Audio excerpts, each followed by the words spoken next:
Hello student, मैं हूं आपका फिजिक्स गुरु श्रीराम यादव। फिजिक्स की ऑनलाइन क्लासेस में आपको एक बार फिर से स्वागत करता हूं।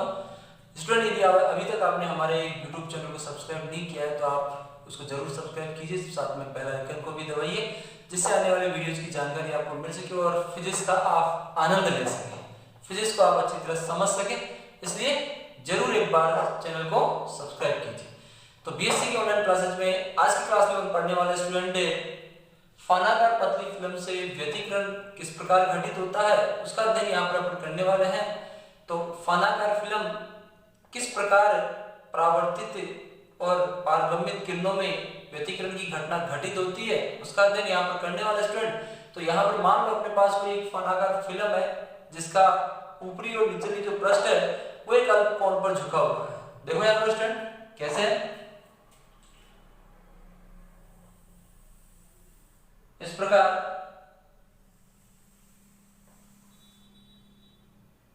की फिल्म को फानाकार फिल्म बोलते हैं, जिसका ऊपरी और नीचे वाला जो पृष्ठ है वो अल्प कोण थीटा पर झुका हुआ है। म्यू अपवर्तनांक की ये अपन ने कोई फानाकार पतली फिल्म ले ली। इस फानाकार पतली फिल्म के कारण व्यतिकरण अपने को किस प्रकार प्राप्त होगा वो देखना है। तो यहां पर इस फानाकार पतली फिल्म पर मान लो,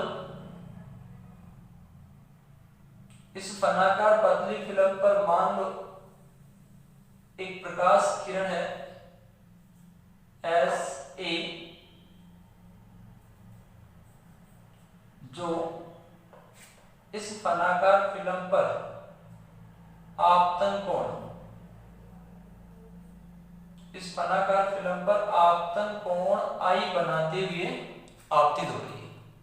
सही है, पारदर्शी फानाकार फिल्म है अपने पास जिस पर एक प्रकाश किरण SA है जो आपतन कोण I बनाते हुए इस पर आपतित हो रही है। क्लियर है?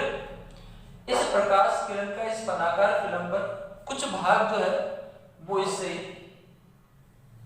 परावर्तित हो जाएगा। स्टूडेंट, जितने कोण पर ये प्रकाश आपतित हुआ था उतने ही कोण पर इस प्रकाश का कुछ भाग AR1 के रूप में परावर्तित हो गया और इसका जो शेष भाग है ये शेष भाग इससे अपवर्तित हो गया, जो अपवर्तन कोण R बना है। स्टूडेंट, सही है। अब जब ये अपवर्तित किरण इस फानाकार फिल्म के नीचे वाले पृष्ठ के बिंदु B पर पहुंचती है तो यहां पर इस प्रकाश का कुछ भाग इससे परावर्तित हो गया और इसका जो शेष भाग है वो इससे अपवर्तित हो जाता है। सही है। जब परावर्तित प्रकाश भी ऊपरी पृष्ठ के बिंदु C पर पहुंचती है तो यहां पर इस प्रकाश का कुछ भाग इसी माध्यम में परावर्तित हो जाता है, शेष भाग इससे पारगम्यत हो जाता है। तो यहां पर ये CR2 के रूप में इससे परावर्तित हो गया। यदि परावर्तित किरणों AR1 और CR2 को पीछे की ओर बढ़ाते हैं तो ये किसी बिंदु S' से आती हुई प्रतीत होती है। उस बिंदु S से नहीं बल्कि किसी बिंदु S' से आती हुई प्रतीत होती है। ठीक है। यहां पर इन परावर्तित किरणों को यदि अपन उत्तल लेंस के द्वारा मोड़कर एक दूसरे पर अध्यारोपित करा दें तो उनके अध्यारोपण से व्यतिकरण की घटना घटित होगी, व्यतिकरण उत्पन्न होगा वहां पर संपोषी और विनाशी व्यतिकरण के रूप में। तो यहाँ पर उत्तल लेंस की सहायता से, क्योंकि आगे की ओर जाएगी तो किसी भी बिंदु पर एक दूसरे पर अध्यारोपित नहीं होगी, पीछे की ओर बढ़ाने पर किसी बिंदु S' से आती हुई प्रतीत हो रही है। इसलिए इन प्रकाश किरणों के मार्ग में यदि उत्तल लेंस रख दिया जाए तो उत्तल लेंस मोड़कर एक दूसरे पर अध्यारोपित कर देगा जिससे व्यतिकरण उत्पन्न होगा। सही है स्टूडेंट। तो यहाँ पर इन दोनों तरंगों के व्यतिकरण के परिणाम स्वरूप इन तरंगों के मध्य जो पथांतर है वो कितना होगा वो अपने को ज्ञात करना है। तो इनमें पथांतर ज्ञात करने के लिए क्या करें स्टूडेंट, सबसे पहले अपन बिंदु C से AR1 के ऊपर एक लंब डालते हैं, बिंदु C से AR1 के ऊपर एक लंब डालते हैं जो बिंदु डी पर मिलता है स्टूडेंट। ठीक है, दूसरा ए बी के ऊपर एक लंब डालते हैं स्टूडेंट जो बिंदु जी पर मिलता है स्टूडेंट। सही है, यहां पर इन प्रकाश किरणों के लिए सबसे पहले अपन पथांतर की बात कर रहे हैं कि पथांतर अपना कितना होगा। तो देखो यहां पर AR1 एवं CR2 के मध्य पथांतर मान लो Δ1 है, तो यहां पर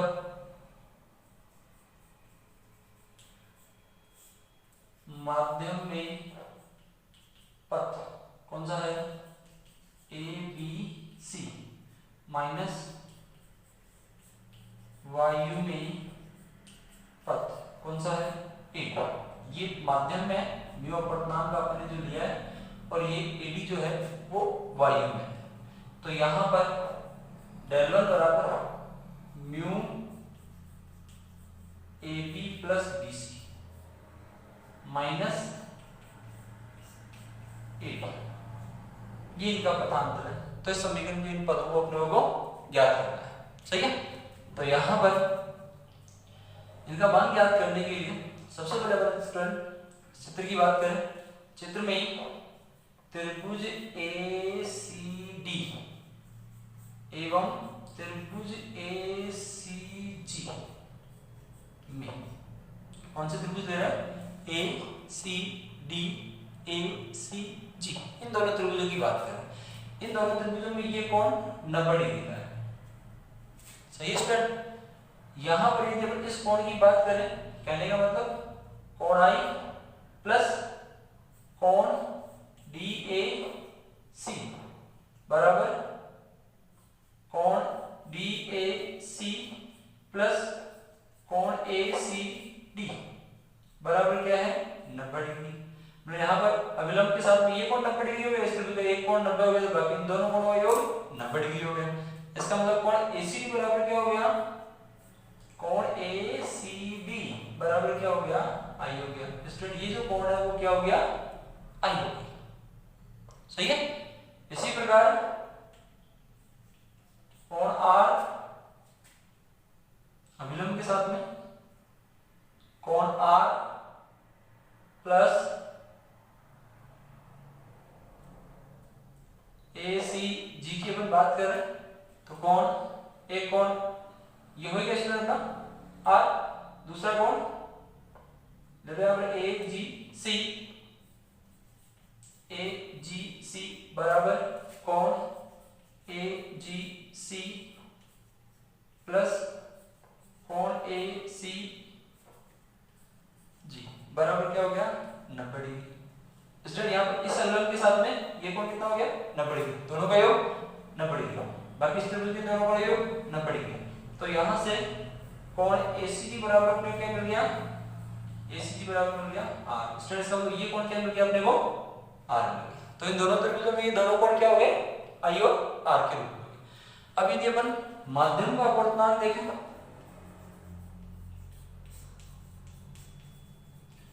माध्यम का अपवर्तनांक म्यू बराबर sin I upon sin R, Snell का नियम पढ़ रहे हैं अपन, पढ़ा था पहले अपन स्नेल का नियम, म्यू बराबर sin I upon sin R। तो इन दोनों त्रिभुजों से sin I और sin R का मान ज्ञात करें। ऊपर वाले त्रिभुज से sin I का मान sin बराबर लंब बटे में कर्ण, लंब क्या है इसमें, कोण के सामने की भुजा AD और इसका कर्ण क्या है स्टूडेंट, AC बटे में नीचे वाले त्रिभुज में AG बटे में AC। इसका मतलब यहाँ पर क्या मिल गया अपने को, AD बटे में AG। तो AD बराबर अपने को क्या मिल गया स्टूडेंट, AD बराबर मिल गया अपने को म्यू AG। सही है, तो मान अपने को ये मिल गया। बाकी आगे और देखें, आगे और मान देखने के लिए अपन स्टूडेंट यहाँ पर देखें,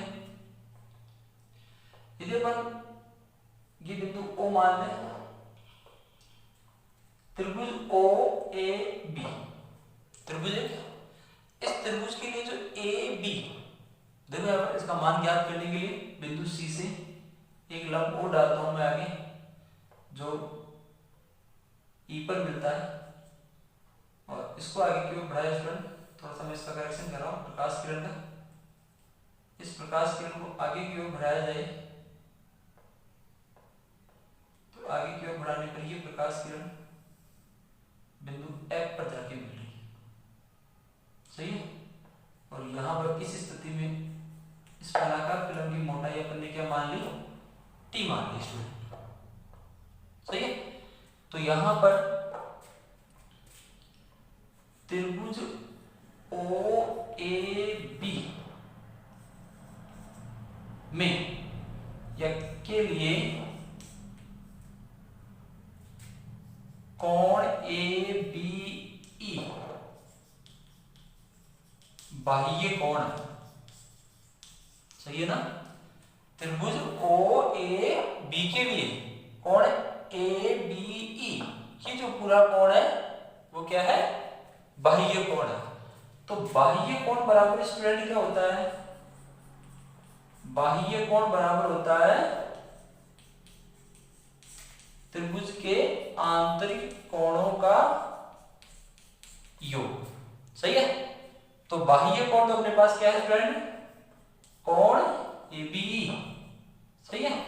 और आंतरिक कोण कौन सा स्टूडेंट अपने पास, आंतरिक कोण एक तो ये थीटा है, सही है, और एक ये वाला कोण है। इस कोण को अपन क्या लिख सकते हैं, इसमें स्टूडेंट ये कोण तो कितना है, ये कोण तो कितना है स्टूडेंट, 90 डिग्री, सही है ना। और एक कोण ये कितना है, R है। तो इसका मतलब थीटा प्लस 90 प्लस R, सही है। और स्टूडेंट AB को देखो, मैं AB को यहां पर डिवाइड कर रहा हूं, कोण ABE है, इसमें ये एक कोण तो ये मिल गया और एक कोण 90 डिग्री है स्टूडेंट। तो मैं इसे लिख रहा हूं ABC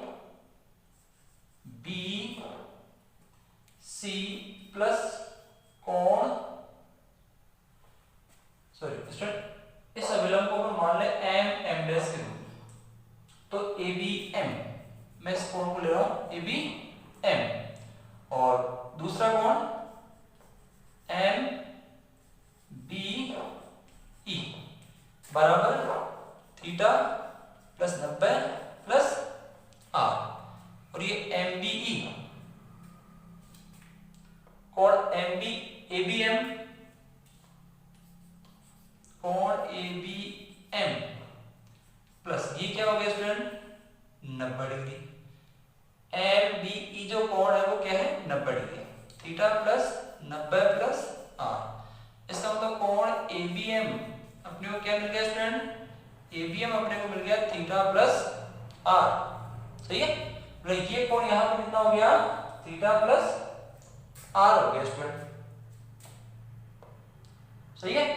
तो यहां पर ये कोण थीटा प्लस R आ रहा है, तो इसका मतलब ये कोण जो होगा वो भी कितना होगा, थीटा प्लस R। इसका मतलब कोण AB, इसलिए थीटा प्लस R। देखो कौन कौन से कोण आ गए, एक तो अपने पास कोण ले लिया, कौन सा, ABM, ये तो थीटा प्लस R आ गया। एक कोण होगा MBC, कोण MBC, आपतन कोण और परावर्तन कोण बराबर होगा, तो ये दोनों कोण भी बराबर होंगे। और ये कोण थीटा है तो ये कोण भी इतना ही रहेगा, क्योंकि ये क्या है यहाँ पर एकांतर कोण है स्टूडेंट। तो यहाँ पर कोण BCF, और स्टूडेंट यदि यहाँ पर ये कोण थीटा प्लस R है तो ये कोण भी क्या होगा, थीटा प्लस R, और ये कोण भी कितना रहेगा स्टूडेंट, थीटा प्लस R। ये कोण कितना हो गया, थीटा प्लस R। इसका मतलब एक कोण ये कौन सा हो गया, BFC, ये भी क्या हो गया, थीटा प्लस R। इसका मतलब यहां पर इससे क्या स्पष्ट हो रहा है, त्रिभुज BF या BCF एक समद्विबाहु त्रिभुज है।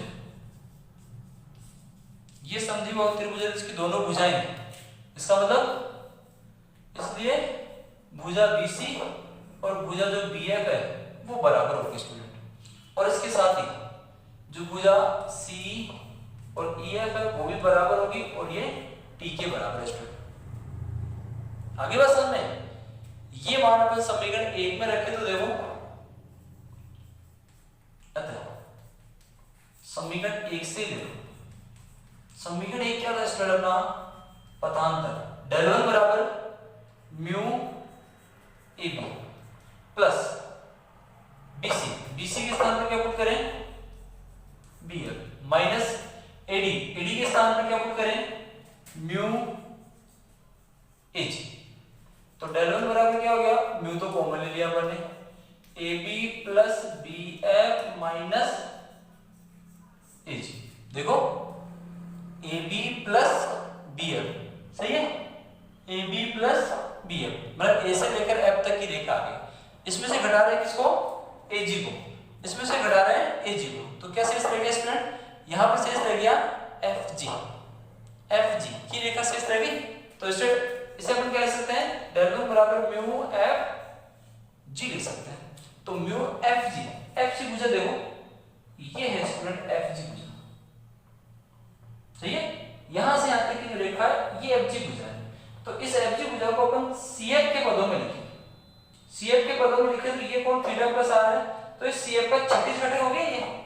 तो मैं इसे क्या लिख सकता हूं, डेल वन बराबर mu CF cos theta plus r। FG की दिशा में CF का 36 घटक आ गया, सही है। और यहां पर CF क्या है स्टूडेंट, CF को मैं CE प्लस EF लिखूं, तो CF को मैं CE प्लस EF के रूप में लिख लूं, cos थीटा प्लस r हो गया। तो t प्लस t 2t, तो म्यू बराबर 2 mu t cos theta plus r, ये समीकरण मिल रहा है। आगे बात यहां तक समझ में क्लियर है। टॉपिक था अपना फनाकार पतली फिल्म से व्यतिकरण। फनाकार पतली फिल्म से व्यतिकरण की घटना के अंतर्गत अपन ने यहाँ पर पथांतर अपन ने ये ज्ञात कर लिया। डायग्राम अच्छी तरह बनना चाहिए, डायग्राम से अपनी पूरी डेरिवेशन आसानी से सोल्व हो रही है। तो डायग्राम के स्टेप ध्यान रखो, स्टेप के आधार पर अपन आगे की डेरिवेशन सोल्व कर रहे हैं, क्लियर। अब यहाँ पर देखो पथांतर अपने को ये मिला। अब यहाँ पर इन प्रकाश किरणों का जो परावर्तन है वो किसके द्वारा हो रहा है, सघन माध्यम के द्वारा हो रहा है। सघन माध्यम के द्वारा हो रहा है तो यहाँ पर स्टोक्स के नियमानुसार इनमें अतिरिक्त पथांतर या गलांतर उत्पन्न होना चाहिए। तो यहाँ पर इनमें अतिरिक्त पथांतर लैम्ब्डा बटा 2 उत्पन्न हो रहा है। तो देखो मैं आगे इसी को मिटा रहा हूँ और आगे समझा रहा हूँ इसको।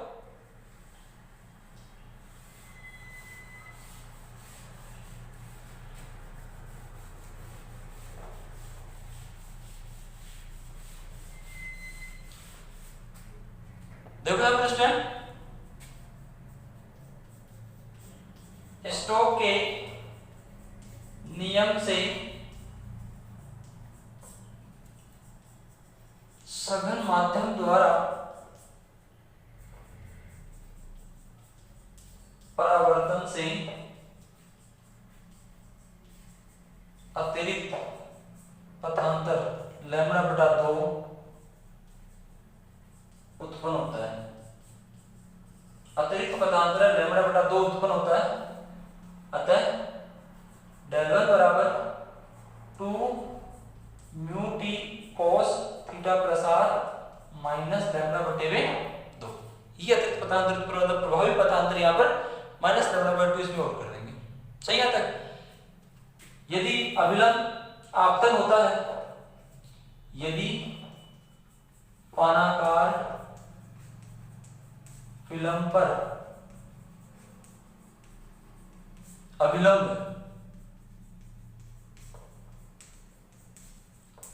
आपतन होता है तो कोण I बराबर 0, कोण R बराबर 0 होगा। तो प्रभावी पथांतर क्या मिल जाएगा, डेल पर के इसको डेल लिखेगा, तो डेल बराबर क्या मिल जाएगा 2 mu t cos theta minus lambda by 2।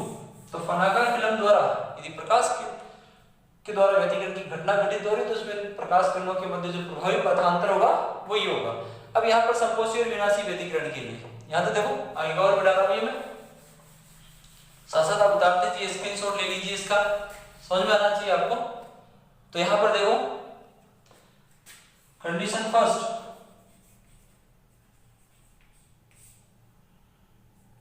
संपोषी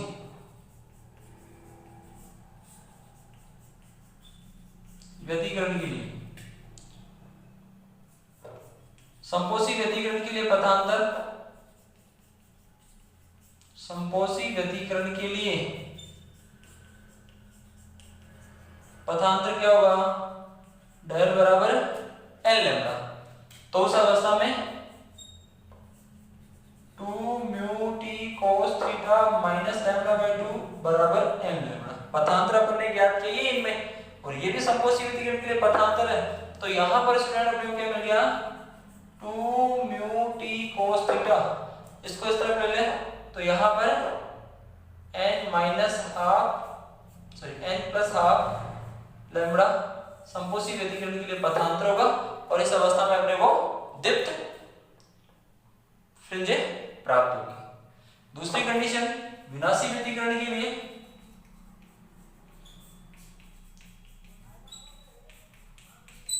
विनाशी व्यतिकरण की दूसरी कंडीशन देखें तो विनाशी व्यतिकरण के लिए पथांतर, विनाशी व्यतिकरण के लिए पथांतर डेल बराबर n माइनस हाफ लैम्डा, सही है। तो उस अवस्था में 2 mu t cos theta minus lambda बटा 2 बराबर n माइनस हाफ लैम्डा। तो यहां से 2 म्यू टी cos थीटा बराबर लैम्डा बटा 2 minus plus n lambda minus lambda बटे में 2, तो लैम्डा बटा 2 कैंसिल हो गया, क्या मिल गया 2 म्यू टी cos थीटा बराबर एन लैम्डा। तो विनाशी व्यतिकरण के लिए पथांतर का मान ये मिल रहा है अपने को। इससे ये स्पष्ट है कि इन बिंदुओं पर अपने को अदीप्त फ्रिंज की प्राप्ति होगी।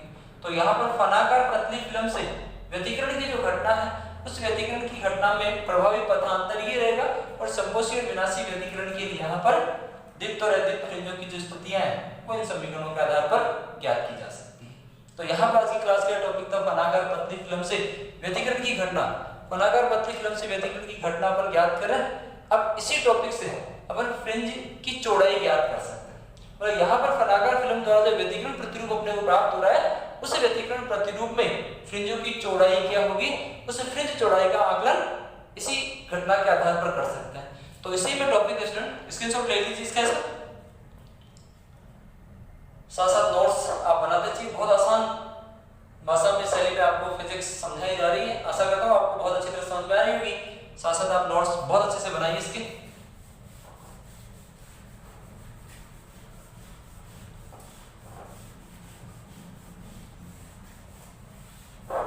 इसी में देखो एक टॉपिक और है, इससे मिलता जुलता क्या है वो, फ्रिंज चौड़ाई। टॉपिक क्या है, फ्रिंज विड्थ,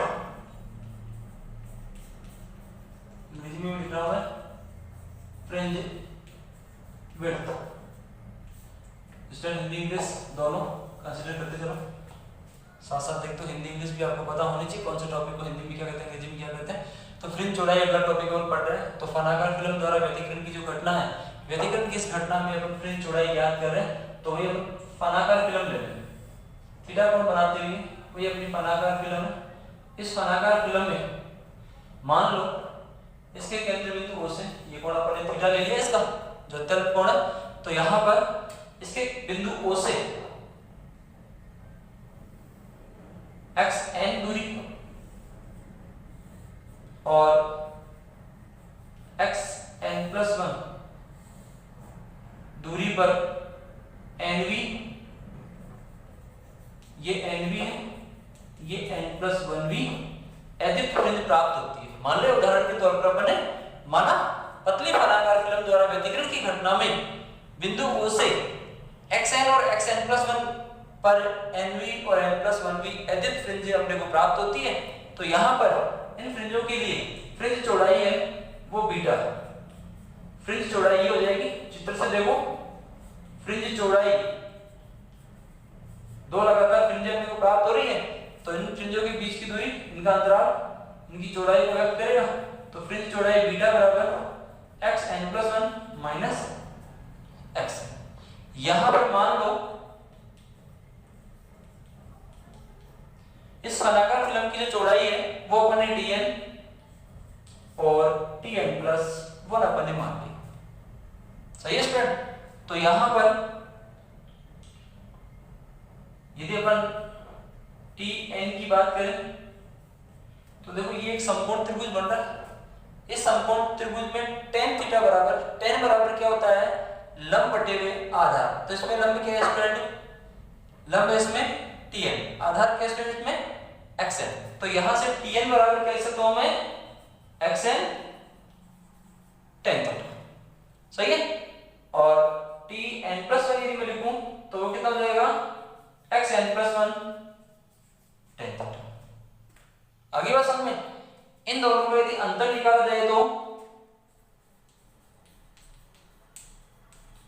अंतर लेने पर tn plus one minus tn बराबर क्या हो जाएगा student, xn plus one minus xn into tan theta. इन दोनों का जो अंतर है वो अपने को की मिलेगा।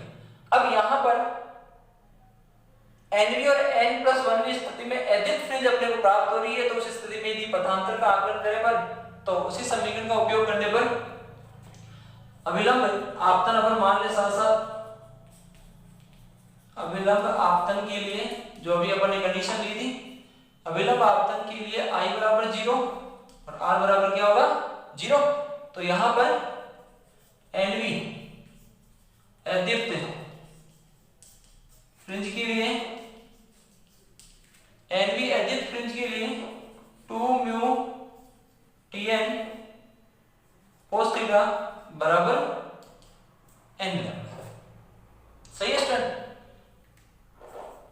n प्लस वन भी अदीप्त फ्रिंज के लिए क्या लिखे अपन, 2 mu tn plus one cos theta बराबर n प्लस वन लैम्डा। अब यदि यहां पर भी फिर से अंतर लिया जाए तो फिर से इसका अंतर लो, इन दोनों समीकरणों का अंतर लेने पर देखो पहले इसमें से घटाएं, 2 mu tn plus one cos theta minus 2 mu tn cos theta बराबर n plus one lambda minus n lambda. तो देखो स्टूडेंट यहां पर इन दोनों में क्या कॉमन आ रहा है, 2 म्यू cos थीटा कॉमन ले लिया, अंदर क्या बच गया, tn plus one minus tn, ये बच गया इसमें। यहां पर आगे क्या बच गया स्टूडेंट, n लैम्डा कैंसिल हो गया, तो क्या बच गया, n लैम्डा केवल लैम्डा से रह गया। tn plus one minus tn का मान अभी अपन ने ज्ञात किया है, पर देखो स्टूडेंट यहां पर ज्ञात किया अपन ने, सही है ना। तो ये मान रखे दो 2 म्यू cos थीटा, इसके स्थान पर क्या रखें, xn plus one minus xn into tan theta बराबर lambda, 2 mu cos theta 2 mu cos theta, xn plus one minus xn, देखो यहां से xn plus one minus xn किसके बराबर है, बीटा के बराबर है, into beta into tan theta को बोलते हैं sin थीटा बटे हुए cos थीटा बराबर लैम्डा, cos थीटा से cos थीटा कैंसिल हो गई, तो फ्रिंज चौड़ाई अपनी क्या होगी, बीटा बराबर लैम्डा बटे हुए 2 म्यू sin थीटा। तो यहां पर फनाकार फिल्म द्वारा यदि व्यतिकरण की घटना प्राप्त हो रही है तो उसमें प्राप्त व्यतिकरण फ्रिंजों के बीच का जो अंतराल होगा या फ्रिंज चौड़ाई जो होगी वो यहाँ पर बीटा बराबर lambda upon 2 mu sin theta के इक्विवेलेंट होगी। अर्थात यहाँ पर थीटा पर फनाकार फिल्म की कोण पर भी निर्भर करे, इसके साथ ही प्रकाश तरंग की तरंग धैर्य पर इसका मान निर्भर कर रहा है। तो यहाँ पर आज का टॉपिक था स्टूडेंट अपना फनाकार पतली फिल्म में प्रकाश तरंग का व्यतिकरण किस प्रकार हो रहा है, और व्यतिकरण की घटना में यहाँ पर संकोची और विनाशी व्यतिकरण की स्थितियों के लिए अपने को पथांतर कैसे मिल रहा है, किस प्रकार मिल रहा है, फिर जोड़ा या तुमने क्या ज्ञात की, यह आज की क्लास के लिए था। आज की क्लास के स्टूडेंट इतना ही। Thank you.